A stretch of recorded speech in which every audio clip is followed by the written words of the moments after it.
Para kay Dalia, no more nega. Mas mabuti na raw na maging positive sa ngayon para tuloy-tuloy lang ang pasok ng biyaya sa kanilang buhay. Kaya for more blessings, may bibisita sa iyo ngayon, Dalia ha, mula sa paborito mong kapuso teleserye, Royal Blood. Hello po sa inyong lahat. Ako po si Lian Valentin at welcome sa Wish Ko Lang. Excited na ako ma-meet si Ate Dalia kaya tara. Hi Ate! Hello po! Welcome po sa Wish Ko Lang. Ako po si Lian. Hello po Ate Dalia. It's so nice to meet you. Dahil naperwisyo si Dalia ng mga basura at iba pang marurumi sa kanyang paligid, may regalo kaming home cleaning essentials para mapanatili niya ang kalinisan. At ang wish ni Dalia na mapalago ang kanyang sari-sari store, tutuparin na natin.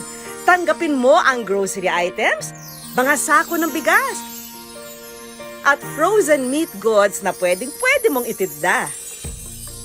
Siyempre, hindi rin mawawala yung merienda package natin or business package natin. Ito po yan, Ate. So, meron kang french fries na merienda package na nandiyan. May kasama ng lutoan yan, Ate, para mas mapabilis yung pagluluto mo ng french fries. Samahan pa ng pastries at Yema spread products na pwede ring ibenta online.